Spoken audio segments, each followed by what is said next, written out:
All right, for more, let's bring in Seattle radio host Jason Rantz and Independent Women's Forum senior fellow Qanta Ahmed.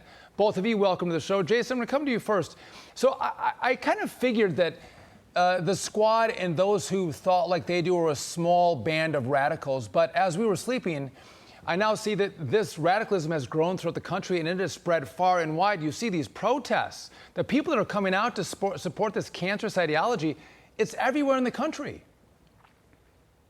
It really is. And when you look at who's showing up, there are a lot of younger people. Yeah. And the reason that is because they've been hearing this kind of language about the oppressor versus the oppressed throughout the entirety of their academic careers. We only really got to look at how insane some of these educators are over the course of the last few years. But remember, all before that, it's been happening and parents had no idea. And so these kids end up going into college, then they go into the real world, and they hold these horrific views where they're now justifying terrorism because they view Jews and Israel as the oppressor. It is sick and twisted, but what's especially depressing and frankly alarming, these folks will become the next generation of lawmakers. So what does that mean for our relationship with Israel? Oh, they've already matriculated, Qanta, and they are working in government. They're working in corporations. But these anti-Semitic and anti-American haters of Jews, haters of freedom, fawning admirers of terrorists and everything horrific that generations before us fought against, they thought they were kind of on track to change the course of this country quietly, until Hamas massacred the innocent. And then it broke open. And it's for all of us to see. And now we can honestly fight this hate.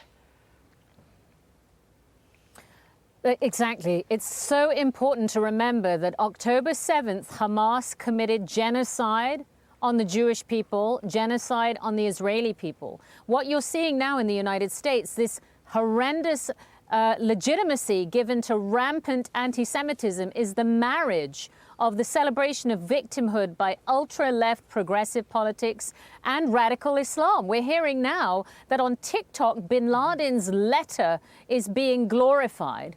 We're having American students calling for an intifada. I was in a closed meeting with the World Jewish Congress on Tuesday, describing to the United Nations Rapporteur on Contemporary Antisemitism the kind of hate Americans who are Jewish are facing here in our own city. The Columbia University in New York has had hundreds of professors sign a letter in support of Hamas's legitimate activities. We are now able to see just how fragmented and divided the United States is. This is a very precarious time, and we are at one of the most grave threats for free speech in our country. It's really, free speech is devolving into mob tyranny and involving the silencing of Jewish Americans and any pluralist, reasonable voice. And I always found it interesting, Jason, you mentioned the oppressed versus the oppressor. And again, we look at Hamas, we look at radical Islam, and they oppress women, they oppress children, they oppress gays. And these folks in our streets don't seem to recognize that oppression. They just want to, it seems like, protest in the U.S. and take the side of Palestine or Hamas in response to the Jewish state, Israel, having a desire to be free and live within its borders. Yeah, but they're looking at this through an intersectional lens, not to get too in the weeds. They're trying to figure out in the conflict, who is the most marginalized. And they're going to go against the Jews because they see us merely as just white people with privilege, which of course plays into anti-Semitism. They're not really thinking about the long-term issues here the same way when it came to just the gender debate.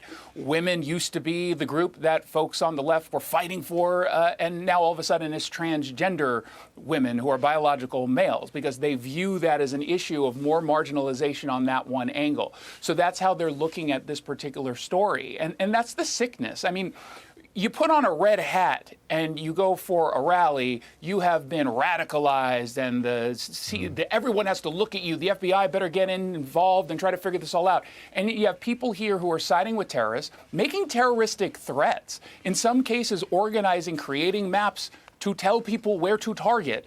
That is actual terrorism, in my view, and yet no one on the Democrat side is willing to really stand up and not just condemn these people, but condemn the people within their own party. There have been a few, but it's certainly not a united voice on the left.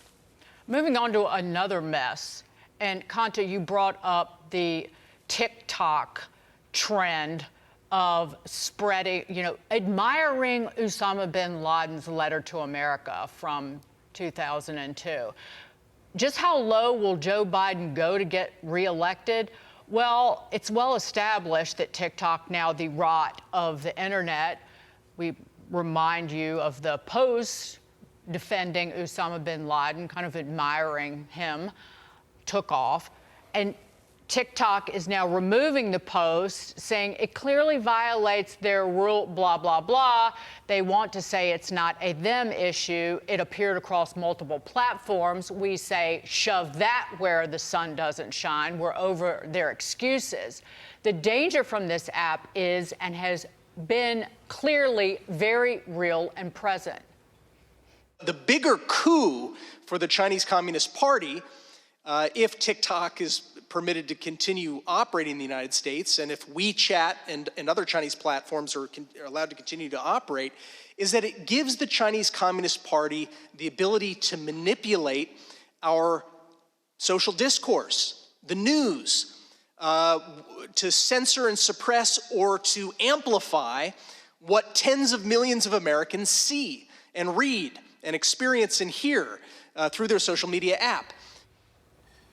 Never mind all that, Biden's got an election to win, and Axios reported today his campaign is weighing joining TikTok to court young voters. I guess those same voters who suddenly found that bin Laden's lit. I mean, I think it would be inevitable that the campaigns are going to engage with TikTok because so many of those aged 18 to 24 are on these platforms already. And in fact, not just TikTok, this is part of our challenge. We are in an era of mass information and mass ignorance. People consume information in 90-second vignettes, and there goes any complexity. These protests that we're seeing in the United States are because of an inability to speak, to have dialogue. It's turning into violence, and a platform like TikTok is a component of that.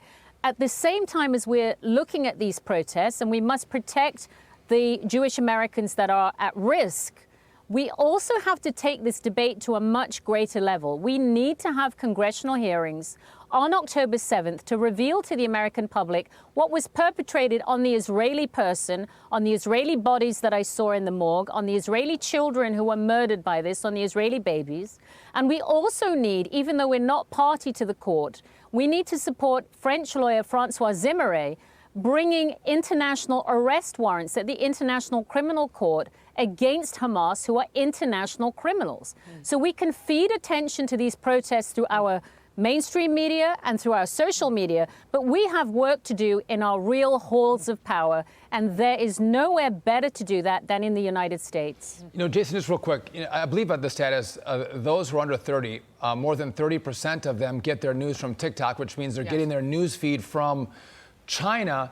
And so Joe Biden, instead of joining the app, he should join Republicans and actually ban the app in America.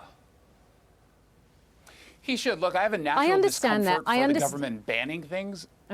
But at some point, I do think that we have to look at this as a national security issue. To your point, I mean, this has significant implications that need to be addressed. And while they like to talk about this issue, no one wants to actually do anything, because I think it's about angering the young people who do, in fact, use TikTok. And that is going to have political implications when you tell young people, yeah, we're getting rid of the app that you're addicted to. Thank you both.